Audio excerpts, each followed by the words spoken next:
આમ તો ભગુડા જ્યારથી બંધાણું, મતલબ કે જે ભાઈઓ અહીંના જે પરિવાર જે છે એ લોકો જ્યારે ગીરમાં હતા દુષ્કાળ ગાળવા માટે ગયેલા, અને ત્યારે તો આપ જાણો છો કે આપણા કોઈ એવા રીતના રહેઠાણ નહોતા, માલઢોર રાખતા હતા, એટલે જ્યાં ખડ પાણી ત્યાં આપણો વસવાટ.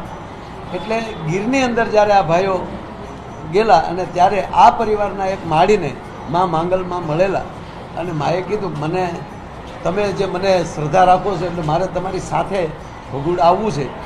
એ સ્વરૂપે માતાજી જે તે સમયે આવેલા. એનો પરફેક્ટ સાલ કે એ કોઈ આપણી પાસે નથી, પણ અહીંયા એ રીતે મા ફળા રૂપે અહીંયા એક નાના એવા મકાનમાં એક ગોખની અંદર મા બિરાજતા. અને આપ જાણીએ છીએ કે આપણી પાસે એ સમય એક ભાઈએ પૂછેલું પણ કે માતાજી ફળામાં શું કામ? એક ખીજડાનું લાકડું હોય, એની અંદરથી એક ફળું બનાવેલું હોય. ફળાનો અર્થ પણ એ થાય કે તમને ફળ્યા, ફળ્યાનો અર્થ તમારી પર પ્રસન્ન થયા.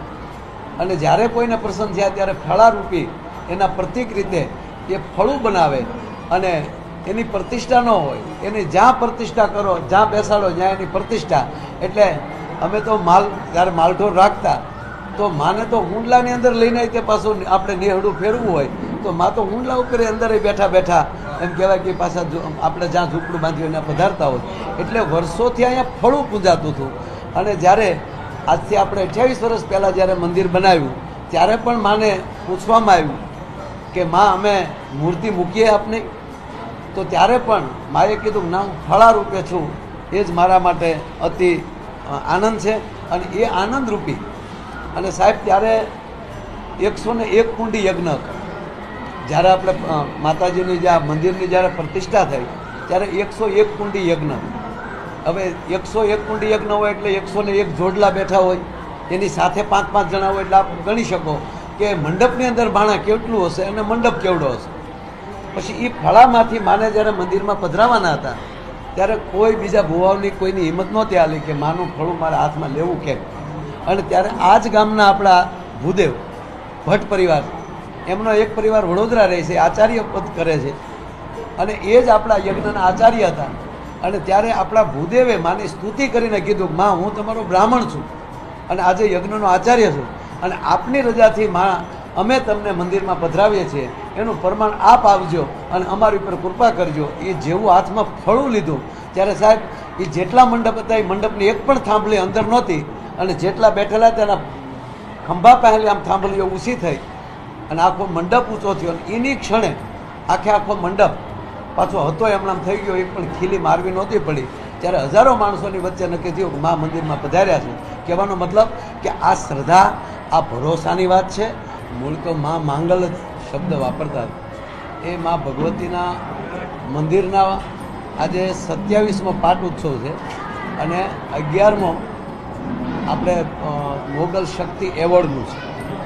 તો દર વર્ષે અહીંયા મા ભગવતીના નામ ઉપર, માતાજીની ઉપર જેને શ્રદ્ધા છે એટલે આપણે એને ટૂંકો શબ્દ વાપરીએ છીએ, એને મોગલ સોરું, જે માના સોરું છે.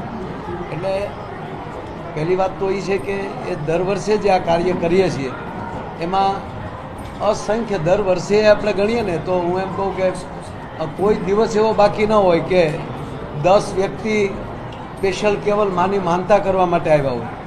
અને અનેક શ્રદ્ધાળુના કામ માં કરે છે. પણ અહીંથી આપણે કોઈ દિવસ ભગુડાથી એ વાતને મૂકવી અથવા તો અહીંયા કોઈ એવા માતાજીના ભુવા કે એવું કોઈ નથી.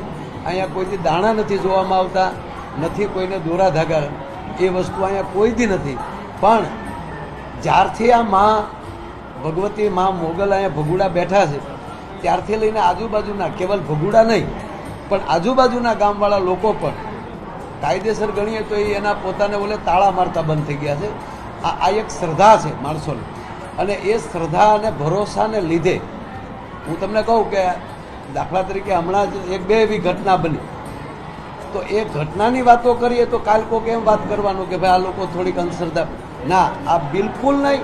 અને દર વર્ષે કમસે કમ 1,25,30,000 માણસ તો ખાલી પ્રસાદ લે છે. અને રાત્રિના કાર્યક્રમમાં આપણો જે કાર્યક્રમનું જે સ્થળ છે એના સ્ક્વેર ફૂટ કાઢીએ એના ઉપરથી ખબર પડે કે આજે રાતે 2 લાખ માણસથી વધારે એ બેઠું હોય છે. પણ કેવલ ને કેવલ જેટલા ભાઈઓ આવે છે, બહેનો આવે છે, એ તમામ કેવલ ને કેવલ શ્રદ્ધા લઈને આવે છે. કોઈ દિવસ અમારે બીજી વ્યવસ્થા નથી કરવી પડી, કારણ કે પોતે ઘરેથી નીકળે છે, ન્યાલી સ્વયંસેવક અને માનવ સ્વરૂપ તરીકે જ નીકળે છે. એટલે કોઈ દિવસ એવું નથી કહેવું પડ્યું કે શાંતિ રાખજો, બેસી જાજો. તો એક એ આનંદને હિસાબે અમે બધા જેટલાય ભગુડામાં ટ્રસ્ટીમાં છીએ, તો ટ્રસ્ટી તો કહેવાના સાહેબ, પણ અમને ટ્રસ્ટ મા ઉપર છે અને અમે અમારી જાતને ધન્ય અનુભવીએ છીએ કે માની સેવામાં અમને સમય મળે છે અને અમે અમારો સમય માને આપી શકીએ છીએ.